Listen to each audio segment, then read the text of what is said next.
नमस्कार। गोविंद पारिक के 80 पेज की सीरीज में आज हम बात करने वाले पेज नंबर 76 की बात करेंगे। तो सबसे पहले ऊपर देख रहे होंगे धातु क्षय और धातु क्षय के विभिन्न मुख्य लक्षण की बात करेंगे। तो यहाँ पर देखेंगे सिरा सैथिल, सिरा सैथिल जो कि इम्पॉर्टेंट लक्षण होता है, किसका होता है? रक्त क्षय।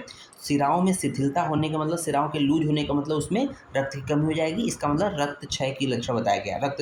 रक्त क्षय के लक्षण है, रक्त क्षय में होता है, ठीक है ना। सिरा पूर्णता, पूर्णता का मतलब होता है भरा, है ना, फुलफिल। तो क्या किस में जाएगा? कोई चीज़ वृद्धि होगी, इसलिए रक्त की वृद्धि क्या हो जाएगी?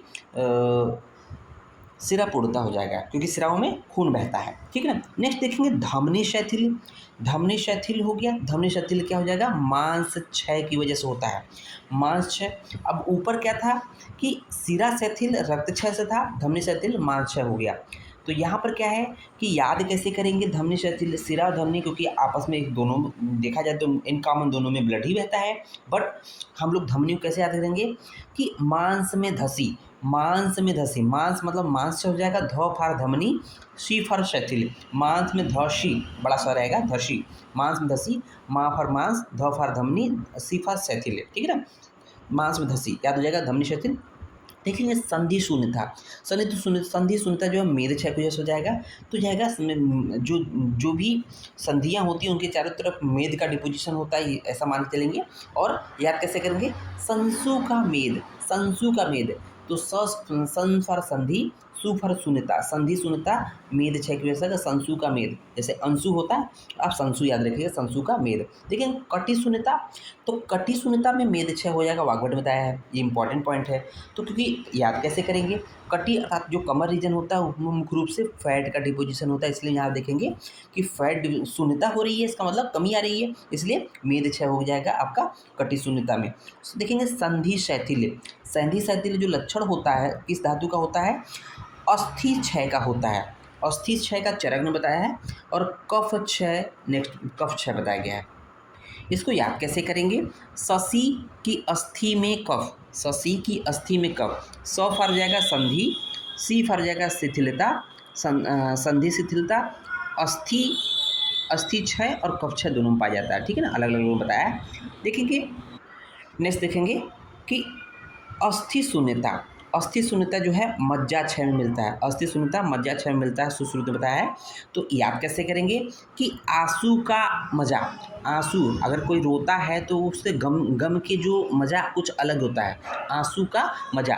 आ फर जाएगा अस्थि, सु फर जाएगा शून्यता, अस्थि आंसू का मजा याद रखिएगा, आंसू में अपना अलग मजा होता है ना, ठीक है ना। उसके बाद देखिए संधि विश्लेष, संधि विश्लेष क्या है कि कहाँ पाया जाता है, इसको सही कर लीजिए करके, ओजो विसंस में पाया जाता है। ओज का जो क्षय होता है उसमें एक टाइप होता है ओजो विसंस, उसमें पाया जाता है। साथ ही साथ संधि अस्थि विश्लेष जो होता है वो कफ वृद्धि में पाया जाता है। तो संधि विश्लेष ओजो विसंस में पाया जाता है, लेकिन संधि अस्थि विश्लेष कफ वृद्धि में पाया जाता है। अगला देखेंगे संधि वेदना, संधि एवं वेदना कैसा होगा? मांस क्षय की वजह से होता है। तो याद कैसे करेंगे? संबे माँ, संबे माँ का मतलब हो जाएगा, जैसे आपने देखा होगा अम्बे माँ, आरती पढ़ते हैं ना कि अम्बे माँ। संबे का मतलब संधि वेदना, माँ मतलब मांस क्षय, याद हो जाएगा। संधि स्फुटन मेद क्षय में होता है। देखिए नेक्स्ट पॉइंट इंपॉर्टेंट पॉइंट है। सुश्रुत ने वस्ती तोद अर्थात यूरिनरी ब्लैडर में जो तोद अर्थात वेदना मूत्र वृद्धि और मूत्र क्षय दोनों में माना है। प्रश्न पूछता है वस्ती तोद सुश्रुत ने किस में माना है? मूत्र वृद्धि में कि मूत्र क्षय में? तो दोनों में माना है, बोथ ऑप्शन रहेगा, ठीक है ना। अब बात कर लेते हैं जो 5 प्रकार की वायु होती है उनके स्थान और कर्म के बारे में बात कर लेते हैं। देखिए सबसे पहले नंबर पे है प्राणवायु। प्राणवायु अकॉर्डिंग टू चरक जो है इनका स्थान कहाँ है? मूर्धा, सिर, कान, कर्ण, जिह्वा, नासिका, ये स्थान है। मूर्धा, सिर, कर्ण, जिह्वा, नासिका ये स्थान होते हैं। इनका कर्म ब्रैकेट में दिया हुआ है। स्यवथु मतलब छींक, उद्गार मतलब डकार, श्वसन एवं आहार को निगलना, ये इनके मुख्य रूप से कर्म हो गए। वाग्भट ने क्या बोला है? मूर्धा में स्थित होता है लेकिन उरव व कंठ प्रदेश में विचरण करता है। तो वाग्भट ने बोला कि मूर्धा अर्थात सिर में स्थित होता है लेकिन उरव व कंठ प्रदेश में विचरण करता है। इसका कर्म क्या होता है? स्टीवन अर्थात थूकना, छवथु, और आचार्य सारंगधर ने हृदय में स्थित माना है, ठीक है ना। ये तो हो गया कि ये प्राणवायु का स्थान सारंगधर ने हृदय में माना है। अब देखेंगे उदान वायु।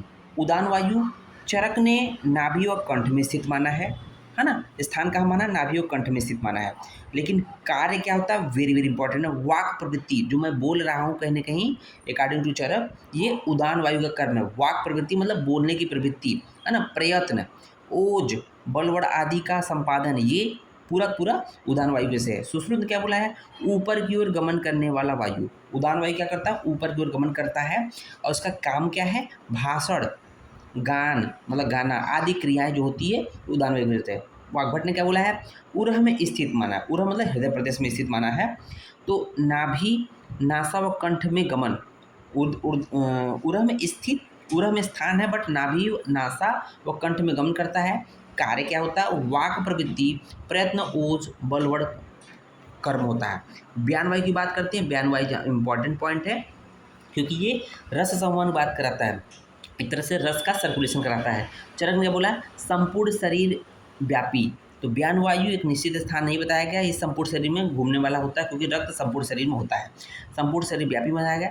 कर्म क्या है, गति, प्रसारण, आक्षेप आदि कर्म होता है, ठीक है ना। सुश्रुत ने क्या बोला है, सर्व शरीर व्यापी, इन्होंने भी बोला है। और इसका कर्म क्या है, स्वेद रक्त का श्रवण, स्वेद रक्त का मतलब स्राव कराने वाला, और रस संवहन वेरी वेरी इंपॉर्टेंट है, अर्थात रस का सर्कुलेशन किसके थ्रू होता है, बयान वायु के थ्रू होता है।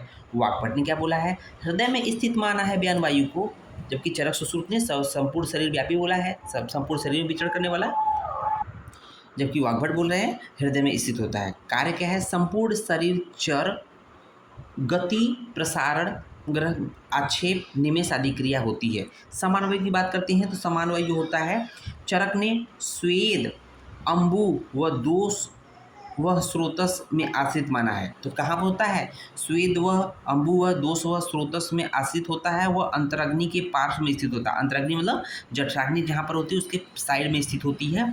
और सुश्रुत ने क्या बोला है, आमाशय पक्वाशय में संचरण करती है क्योंकि ये समान वायु हमेशा पाचक अग्नि को बढ़ाती है, ठीक है ना।